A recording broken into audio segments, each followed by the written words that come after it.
Welcome everyone to day 3 of Securely's Educational Wellness Week, a series of digital events focusing on some of the most important topics around mental health, well-being and student safety. I'm your host, Adam Smith. I'm the marketing manager for Securely in the UK, EMEA and APAC. And today I'm joined by an eclectic selection of some of the keenest minds, not just in mental health, but in teaching as well. And today we're going to be discussing a topic that I think is kind of under-discussed, actually, and something that is so important and critical to student well-being as well. And that is teacher burnout and the wider state, really, of sort of mental health and emotional health within the education sector. As I said, I am joined by some incredible minds and speakers. So I'm going to just quickly hand over to them to introduce themselves now.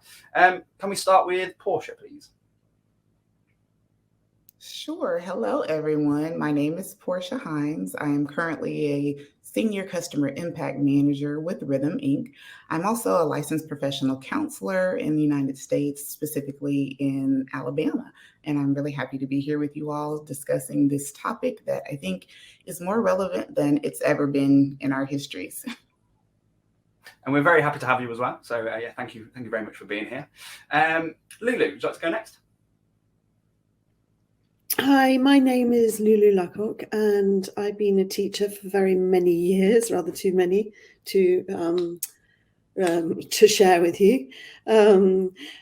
When I've taught, the most important part of my work has been the emotional well-being of the children in my care. And as a result, I found a way to get emotions out of the cupboard and into the classroom, so the children could share the way they were feeling. That led me to supporting staff, parents, and children alike in schools to find a way to talk about they were feeling, because our emotions affect every area of our lives. And I also work as a counsellor and a family practitioner. Thank you. It's great to have you here, Lulu. Erica, you'd like to go next? Yes. Hi, I am Erica Werner. I live in, Charlotte, North Carolina. I am currently the team lead for the customer success specialist team with Securely.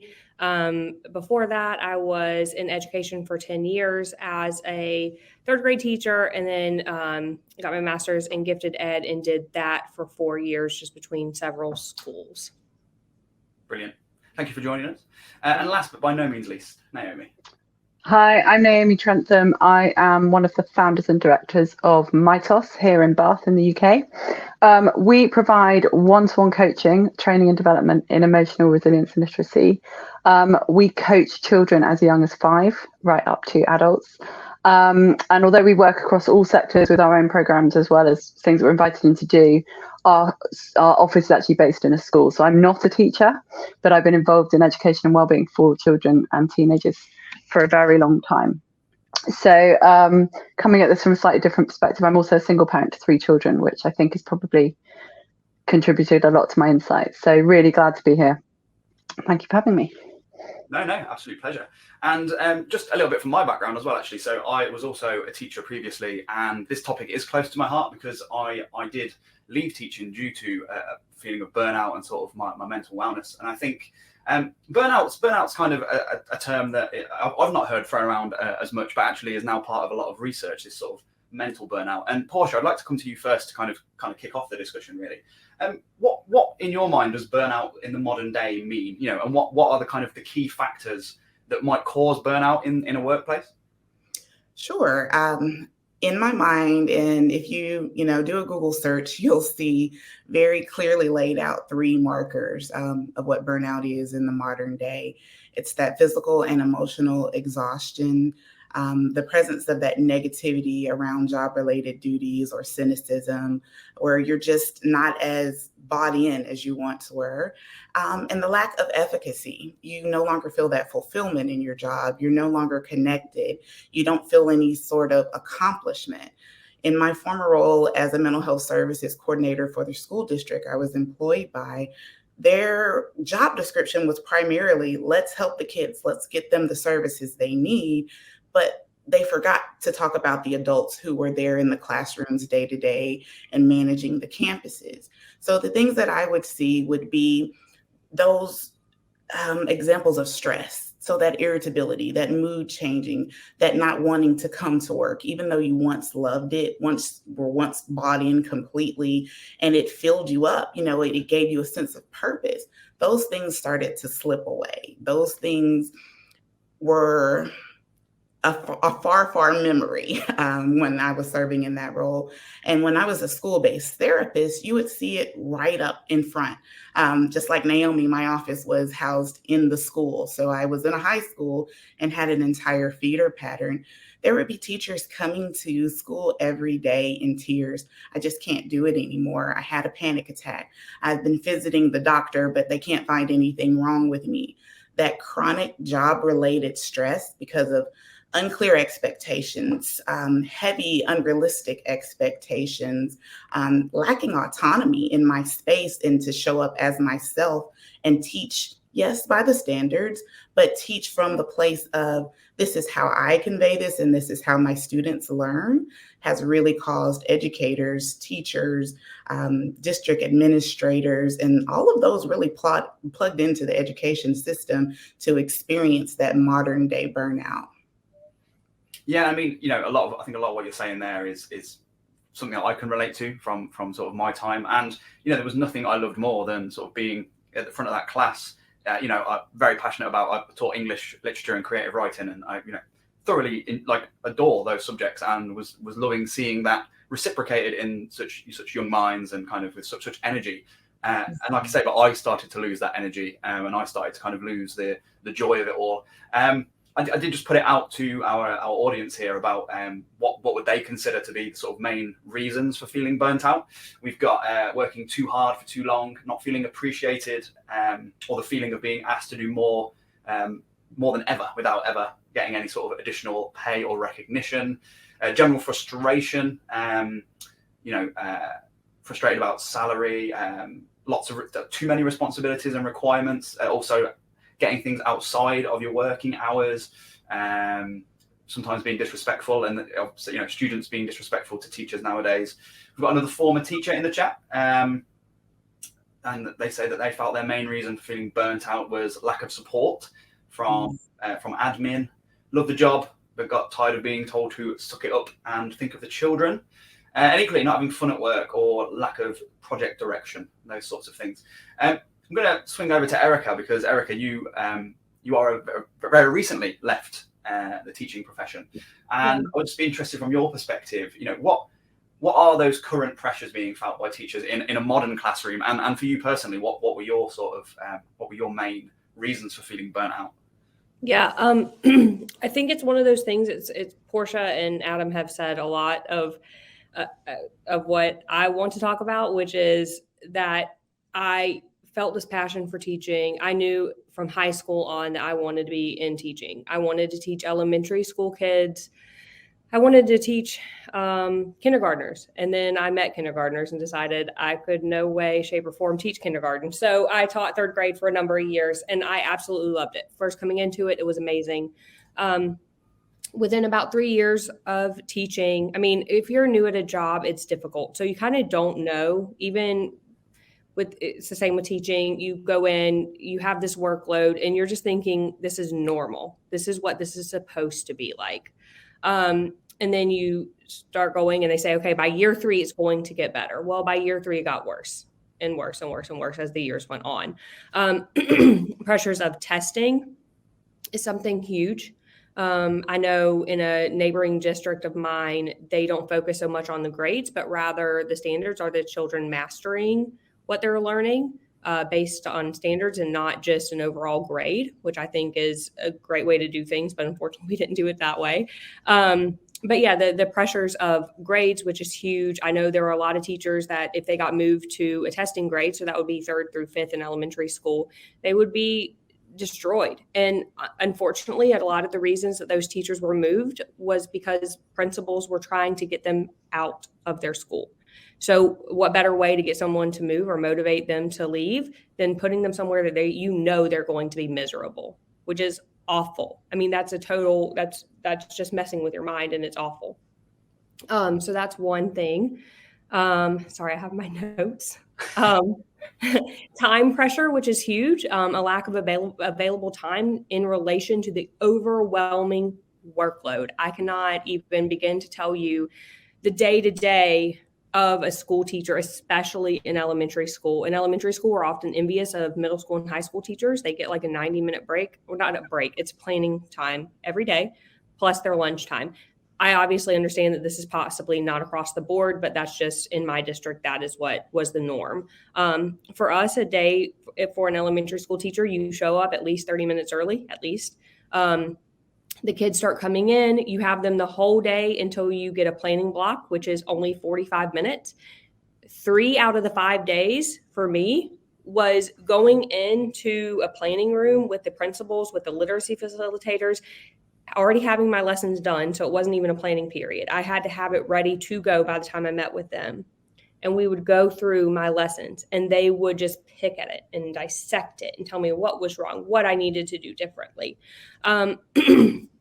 To piggyback on that, we often, especially in the district that I was in, it was a large district in Charlotte, we had a curriculum, and the curriculum did not support children who were grade levels behind, especially in literacy. So they told us we had to use it with fidelity or else, basically. Well, what does or else mean? We don't know. We weren't told. Again, playing with the psyche. What does that mean? Are we going to get fired? Are we going to be put in a different grade level that we maybe won't thrive in? So we had to teach to that verbatim. And ultimately that leads to another issue with it, which is an ethical issue. I felt at the end of the day, I was not allowed to do what I know I needed to do for children. So that was terrible. Let's see, salary. Obviously the salary is bad. And I got so sick of people telling me, well, you went into the job knowing that you weren't going to get paid well. That doesn't mean I don't think that I should make more. I know I deserve more. I'm working, 80-hour weeks. That's just unfortunate that's the mindset that the public has for educators. Emotional exhaustion, which obviously leads to a lack of energy, a depletion of emotional resources, chronic fatigue, and feeling just worn out. And I think Portia said this, that you just aren't valued.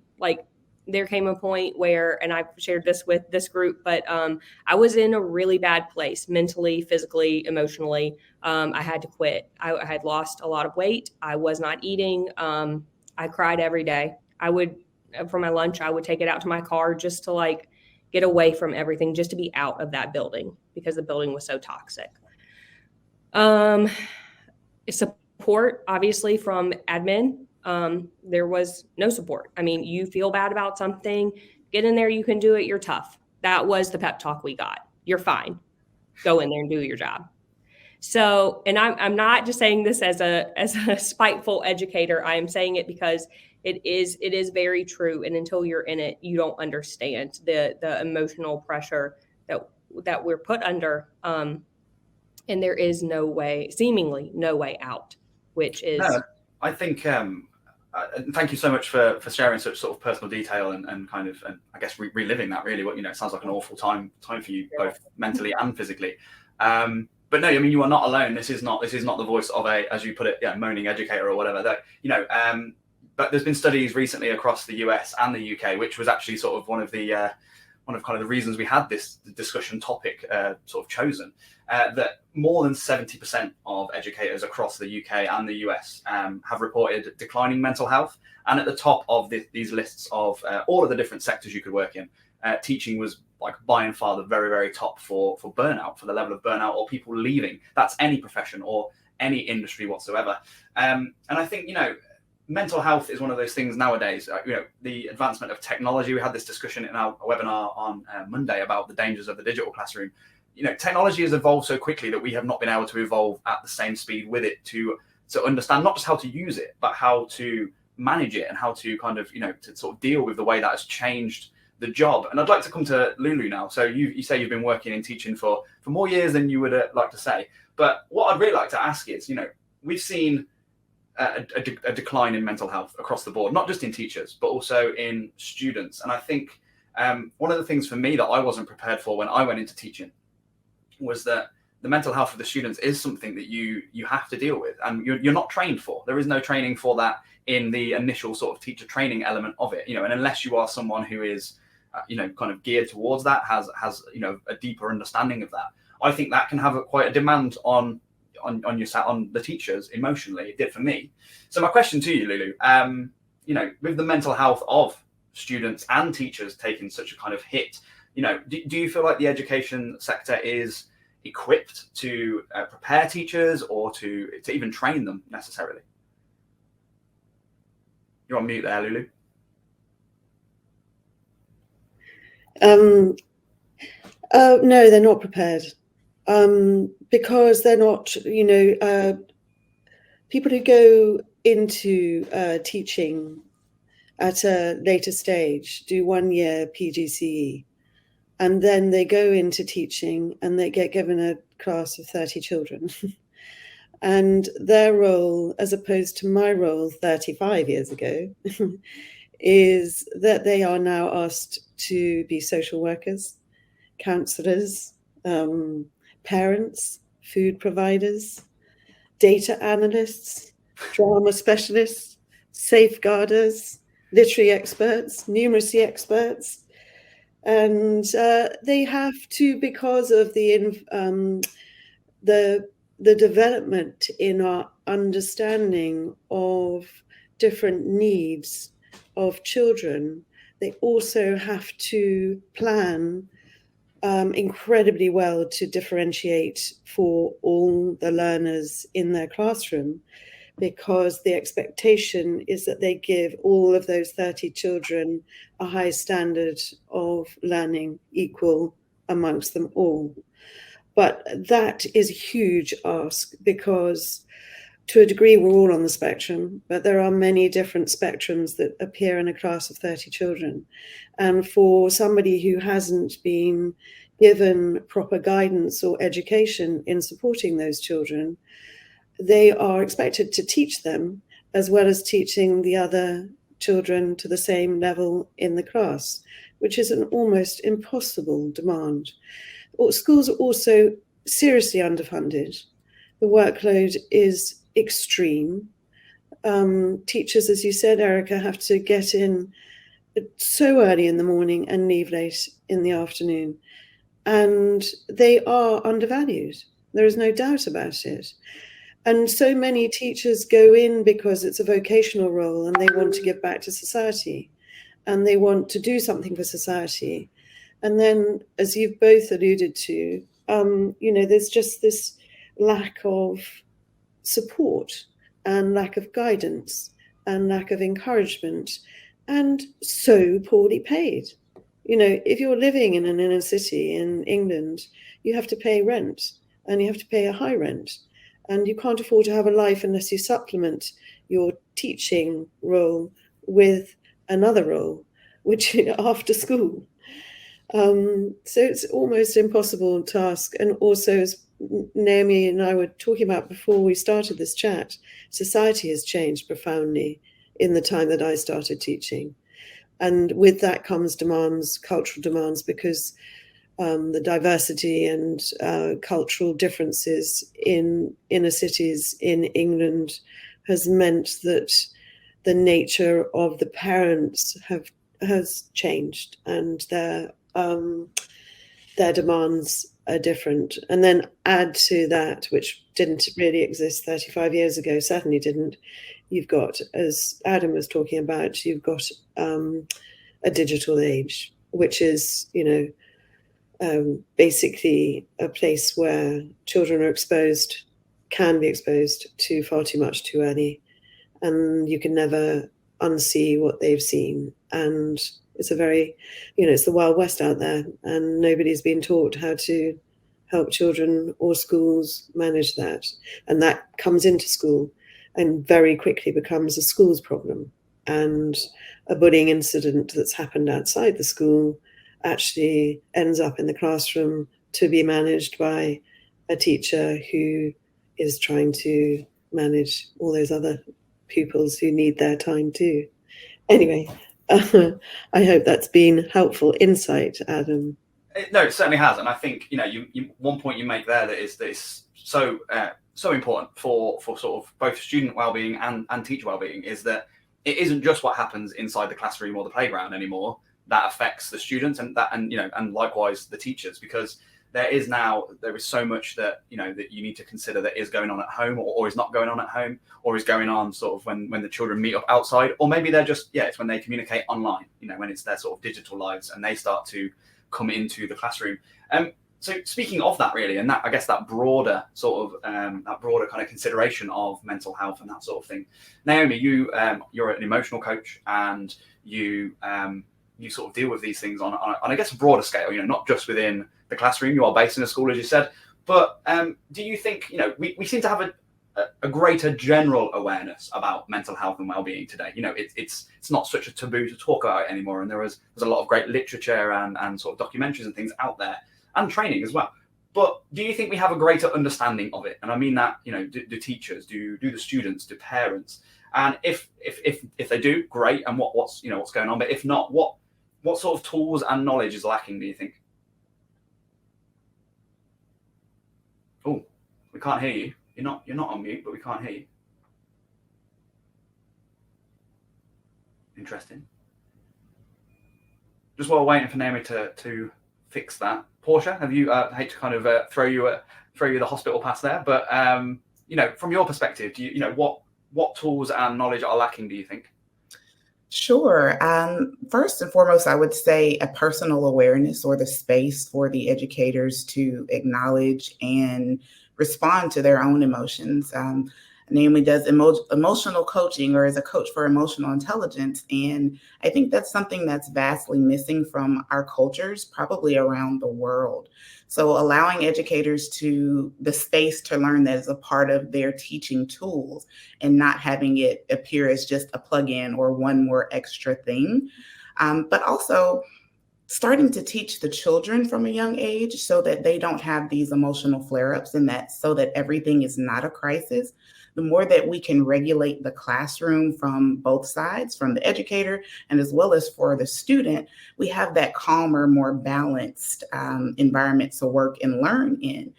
If the children can't communicate to you what's going on with them, and the adults can't communicate and advocate for themselves, it leaves us in a place of chaos.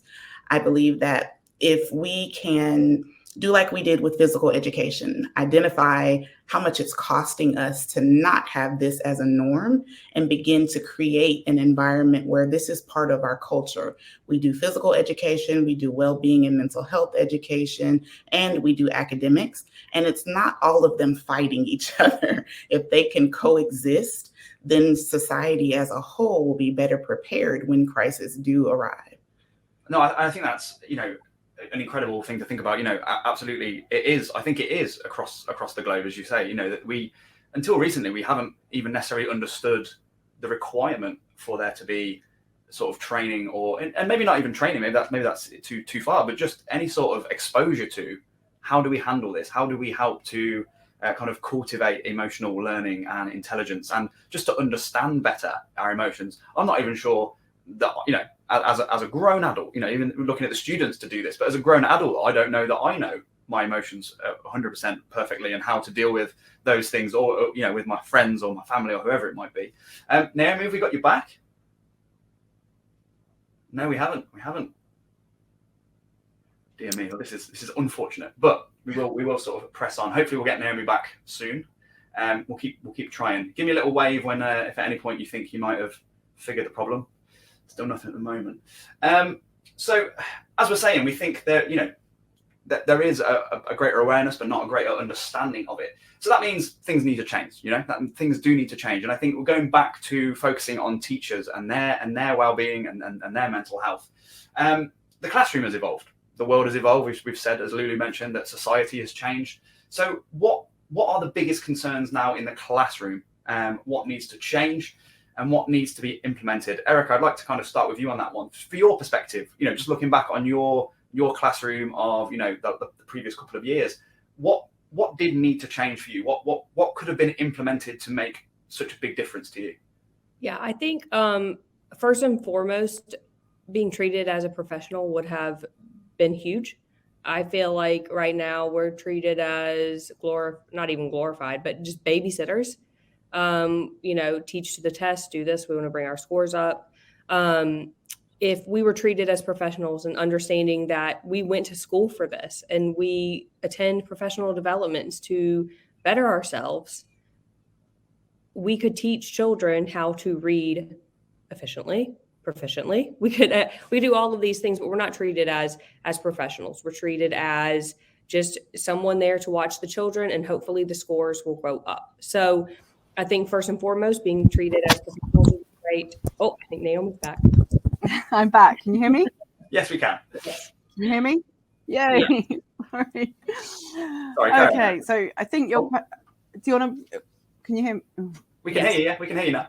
Adam, can you hear me? We can. Go on, Naomi. We'll quickly swing back to you, and then we'll come back to Erica. So, yeah, we were talking about there what sort of needs to be change or be implemented. So, from your perspective, what can be done to improve the tools and the knowledge within sort of mental health and emotional intelligence for teachers and the broader sort of spectrum, really. Oh, I think Naomi is having some troubles here. Erica, we'll throw back to you. Mm-hmm. Yeah. So professionalism, as I said, I think also proper trainings. I remember one time I went to a professional development, and it was all of the county, basically. And the guy it was for literacy, and the guy doing the training, he was like, this is not how you do professional development. Hundreds of people in one room with one presenter is not how you effectively do it. Would you teach 100 children saying the same thing over and over again with nothing tangible, no different ways of explaining? There are auditory learners, all of these things, and that isn't provided for us. There's no consideration for that. So I think those would be some really good steps to start with: professionalism, giving professional development that is actually needed. And also, I know that this is probably I guess it's not weird to bring up because you guys have brought it up, but parents have so much control in the classroom and in the school, and it is seriously affecting the educators and the principal's ability, admin in general, ability to do what they know they need to do for children. Yeah, no, and I think, as you say, it's not wrong to bring the parents in, because I think, as you say, this is the broader discussion about people being sort of capable and trained and having the knowledge to understand the needs of the children and on those sorts of things. So Naomi, we're going to go for Lucky here. So thank you. Sorry, it's no problem. Standard on every call, isn't it? It's always one. So your question is, we're talking more about mental health, but do we really understand it? And my gut response is not really.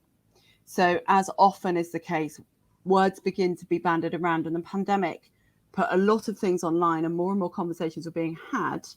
But actually, what is mental health? And mental health, I sort of did a bit of a Google earlier. If you Google it, what is mental health? The answer comes up. It's a person's condition with regard to their psychological and emotional well-being.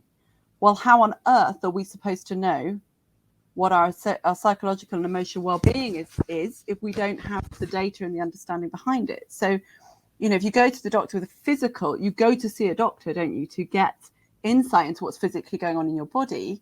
Well, how on earth are we supposed to know if we don't have the emotional language? Is a significant issue.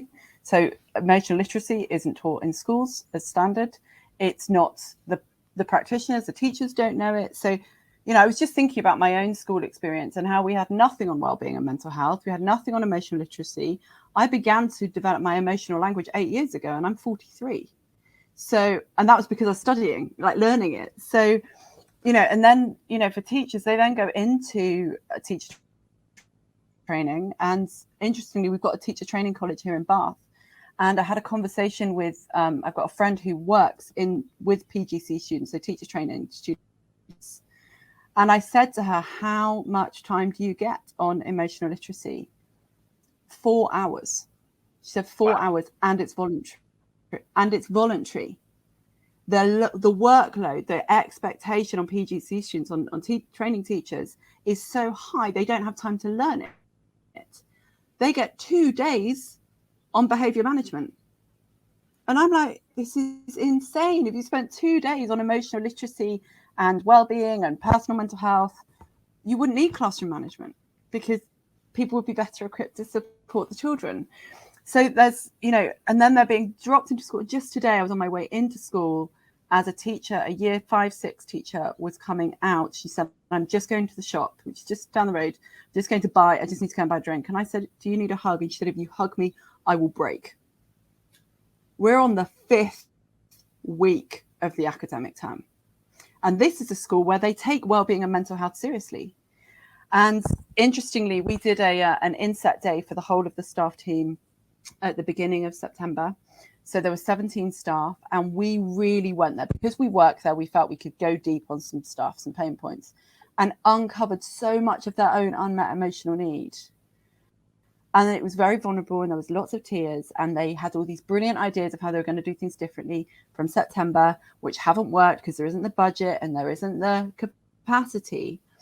But I was talking to a couple of the teaching assistants in the staff room, and I said, how are you doing now? Which is 3-4 weeks in. How are you doing? And they said, we're closer. We're closer as a team. We're checking in on each other. So that's beautiful and brilliant, but it shouldn't have taken us coming in almost as an external organization to give them the tools to do that. They should be equipped, not because they should be, but because, the system needs to help them. And, as human beings, and Lulu will know this too, every human on the planet has an innate need to feel seen, safe and trusted. So teachers need to know that they're seen and they're cared about. Parents need to know that. Children need to know that. And teachers need to feel safe and secure in their jobs, that their backs are covered, that they're going to be okay. Parents need to feel safe in their parenting. I'm not completely screwing my kids up. And we all need to feel trusted. And that's probably, I think, a huge contributing factor to the breakdown in mental health in the teaching profession is they don't feel trusted. All these directives coming from above, from people that know nothing about what it's really like on the ground. And the irony in that is that the people making the policies have emotions too. They have their own well-being needs, but are blind to those of others. So it feels almost, impossible to bridge the gap. So the answer to your question is no, I don't think people really understand it. What tools and knowledge is lacking? I think just that, the understanding, the education, the conversations, the permission to say, I don't actually understand what mental health is. I don't really understand what's well-being. A bit of deep breathing and a nice walk is not going to take away those 6 children in the class who are a safeguarding concern, but social care don't have capacity to really look at it. That doesn't, a bit of good, nice breathing doesn't change that. So, it's actually, it has to come back to there's what Lulu was saying about the need for community and belonging. There's that need, but also actually, there needs to be a much, much broader wake-up call and willingness to own the problem at a government level. That's what it comes down to. But I think there's a real opportunity in the teacher training space to begin to address some of this in a way that is meaningful. No, thank you. I totally agree that it is. It's systemic. It's they're not just pockets of this. We've seen, as you say, we've seen it all across the US and the UK, and you see it in those individual cases like the school that you work in. But then equally, on this sort of grander, broader scale, that there is something's not quite right, and things to be implemented. Absolutely, just this consideration from the higher ups, as you refer to them. That they need to be able to look on the ground level and see what is needed there, and that there is a need for change. And yes, absolutely, to be able to have a perfect world where everybody is kind of their understanding of other people's emotions and are in check with their own as well. Pipe dream at the moment, but definitely is something that I think, with some of the amazing work that's being done here by the different sort of companies and individuals and that sort of thing, we're making steps in the right direction, which brings me to, I think, hopefully a slightly more uplifting kind of look ahead at what might be. The reason we put this panel together was because everybody here has their own sort of viewpoint on this, and they're all, we're all doing things in the background to hopefully make a difference on the surface. So I'll pass this out to everyone and maybe go to Lulu first with this. What have you seen within the classroom, within the education system in general, that is, success story or something that is starting to work to to sort of help teachers in sort of how they're feeling, and to put the right tools in place, or to put the right time in place, whatever it might be? I mean, what have you seen from your own perspective? We can make it happen. Portia, what you were referring to, we can make it happen. We just have to use our intelligence to look at things slightly differently. And all we need to do is add the missing subject. We need to bring social and emotional learning into the heart of the school curriculum, because we need to teach children different tools now. We need to evolve and develop and bring into the classroom, even if it's just for 10 minutes a day, we need to teach children how to emotional literacy, build on their emotional intelligence, help them with conflict resolution, help them with self-regulation. We need to teach them how to make wise decisions. We need to teach them social skills. And along with doing that, we need to embed that as a whole school approach, because we need to give those same tools. And as Naomi was saying, we need to build safe places for parents as well. And we need to hold the hand of the parent and take them with us. And we need to give them support, because they are seriously challenged. And many of them are not aware of how challenged they are.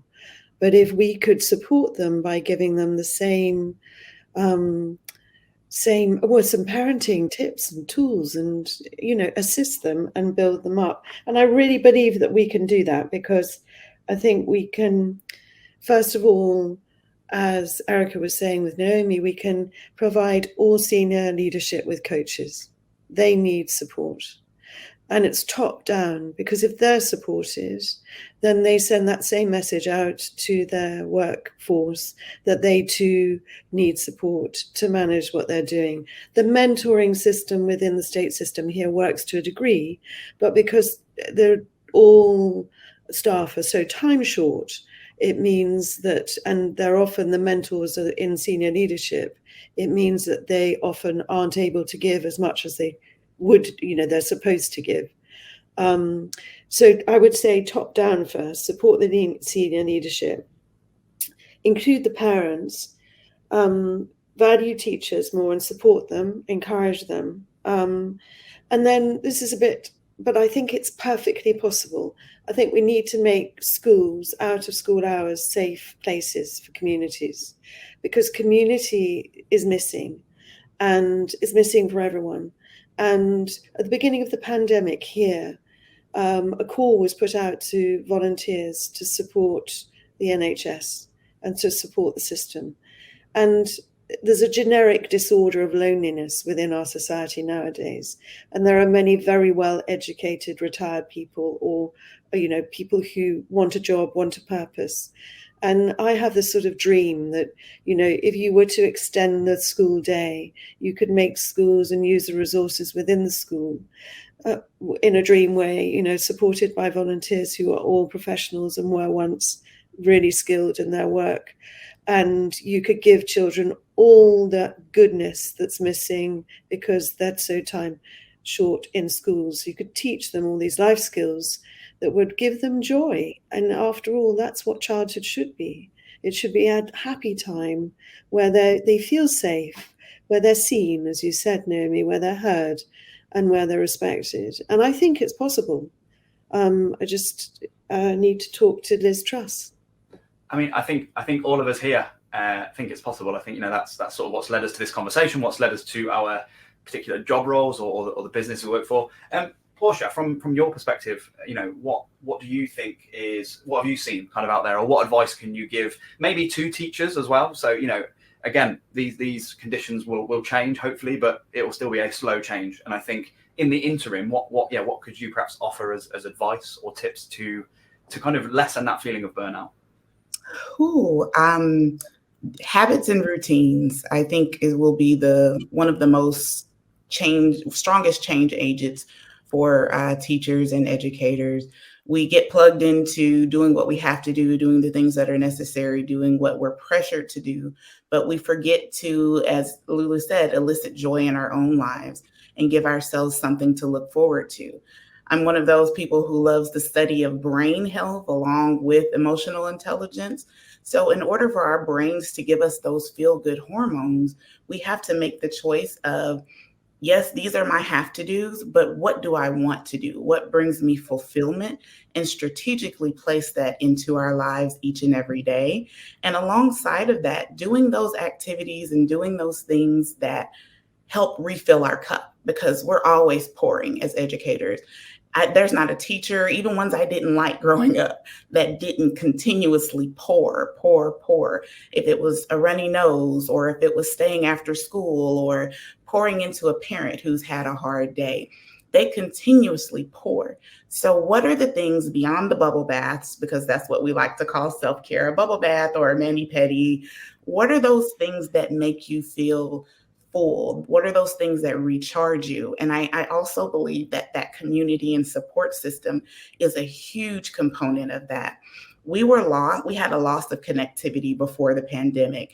The pandemic made it even worse because we couldn't go anywhere, but it also exacerbated our return to socialization. Now there are additional anxieties. Now there's just that awkwardness of being around other people, alongside with that fear of, oh, should I stand too close? Do I wear a mask? Do I not wear a mask? Are you vaccinated? Am I not vaccinated?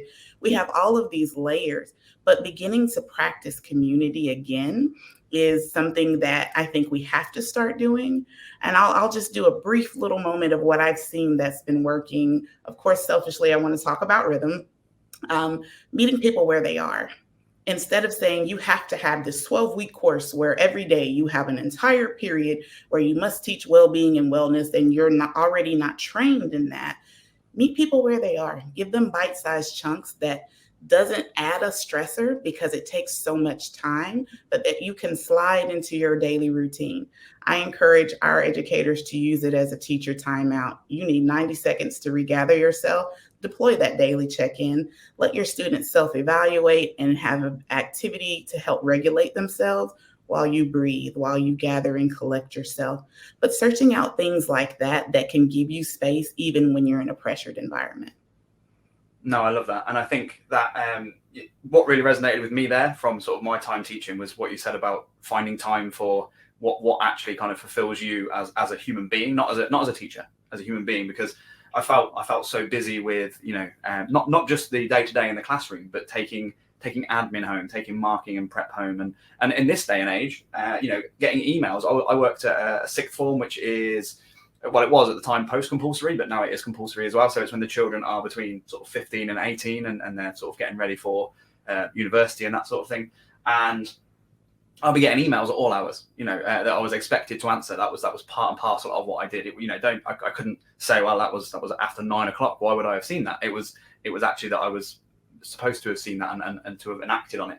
And I think something that really resonated for me, again, this is a securely thumbs up from me, but a product that when I was looking for a new job, and I ended up at Securely because I thought this bridges the gap between caring so much about students and wanting young people to have the best start in life. That's something that I'm enormously passionate about.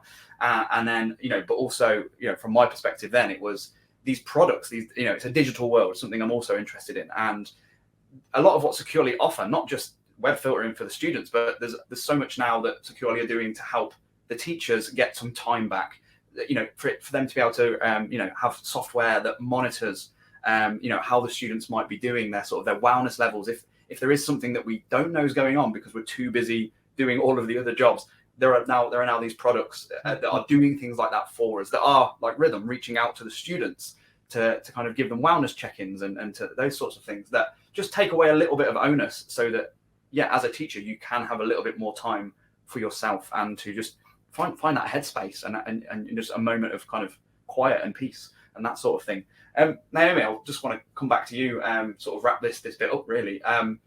Is there anything else from your perspective that you might have seen at your school or elsewhere, maybe with your children, or anything like that you think? I mean,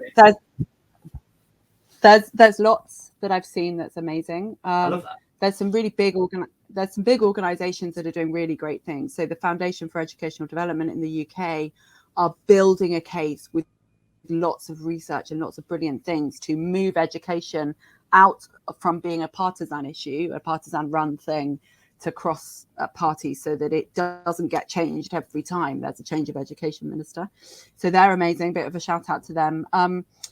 And I would say it's interesting what you said, Portia, because one of the things I was going to just say to anybody is go and learn the neuroscience around emotions, because when you understand what's going on in your brain and what's going on in your body, and you understand what's going on in the brains and bodies of those around you, it's a phenomenal tool, and it brings a different language.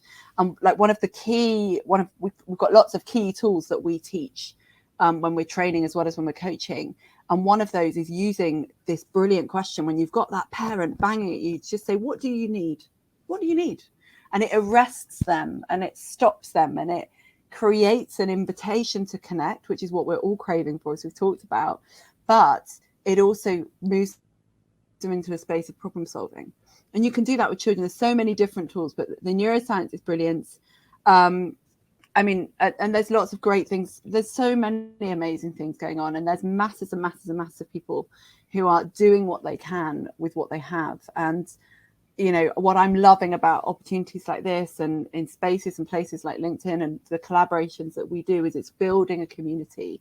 And what's happening as that community builds is the voice is getting louder. So eventually our governments, they can't say they didn't know when it, you know, if it does all hit the fan, they can't say they didn't know. But, you know, the other thing I was going to say, and I think somebody else tuned into it, is for school leaders and teachers, but particularly school leaders, get a coach, get somebody that is in your corner, that is your space, that is absolutely for you, that has your back. And, you know, we offer that. There's loads and loads and loads of organizations out there, and it doesn't have to be an education coach.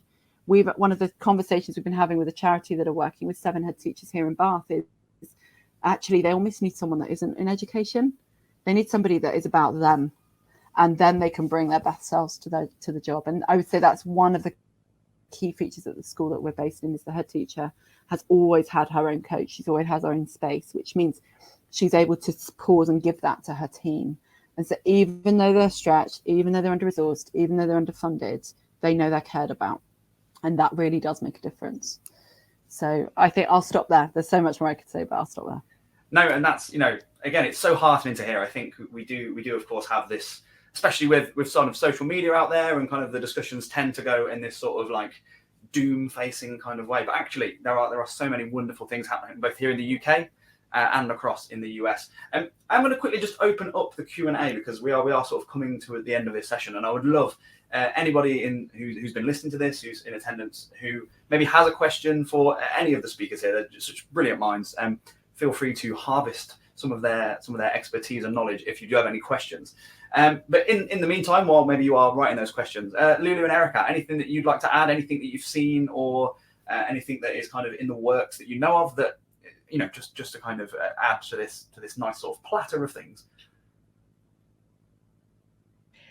I think everyone has covered so much. I'm just so excited to hear, like, I didn't realize that there were so many people outside of education who are rooting for educators and trying to find some sort of solution and not just a Band-Aid.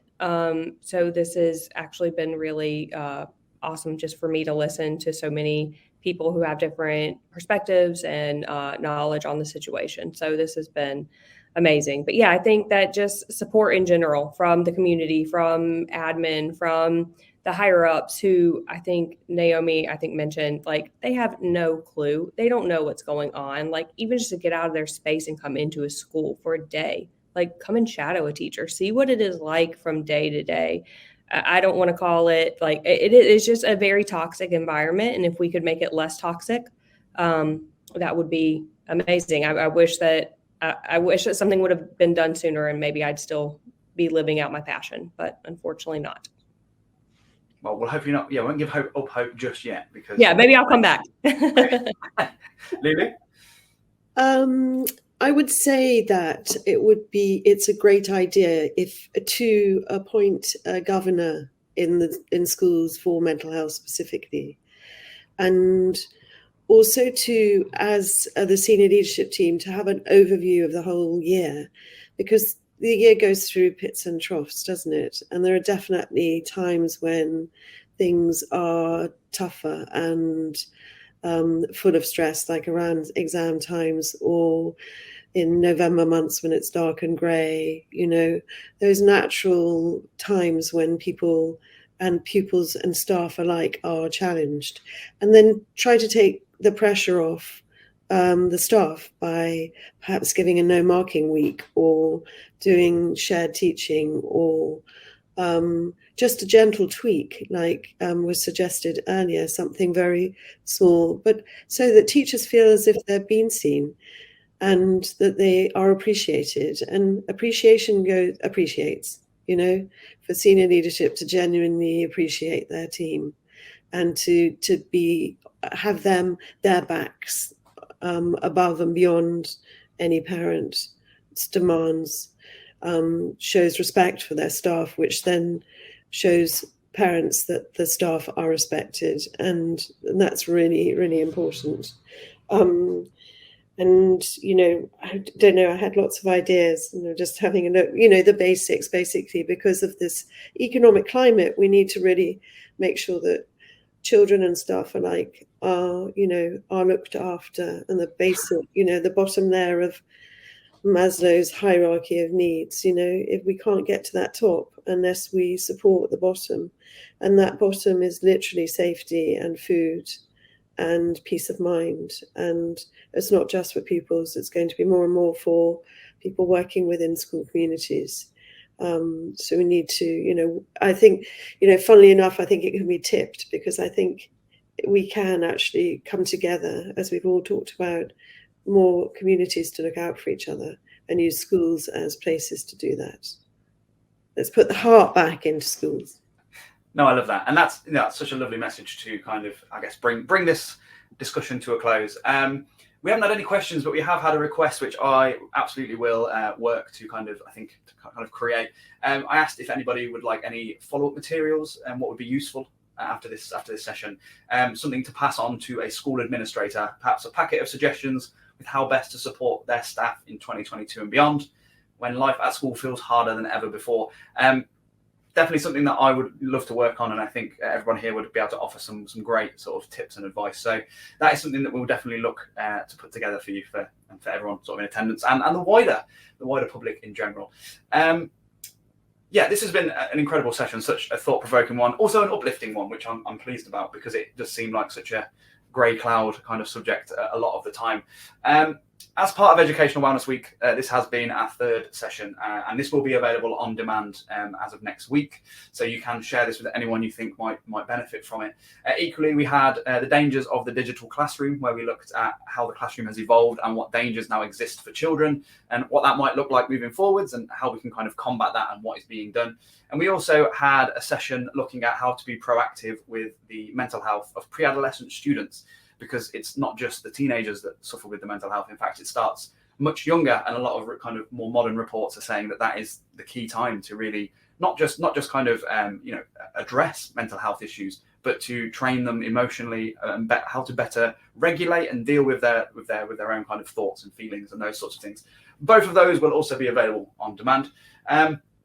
But for now, this has been Teacher Burnout 2022. I just want to thank our speakers for joining us from all across the world. Portia, Lulu, Naomi, Erica, it's been an absolute pleasure. Thank you for being here for this. And thank you to all of our audience who have stuck around. I know in the UK it is dinner time, so I hope you've all got something nice in the oven. And for those of you in the US, I think it's just past lunchtime, but you know, I hope you have a nice dinner as well when you get to that point. Anything else anyone wants to say before we close off? Thank you. Yeah, thank you very much. This was awesome. Yes, very, very impactful. Agreed. It's been a real privilege to join you all. Well, thank you very much, everybody. Enjoy the rest of your days, and yeah, hopefully we'll see you at a future webinar down the road.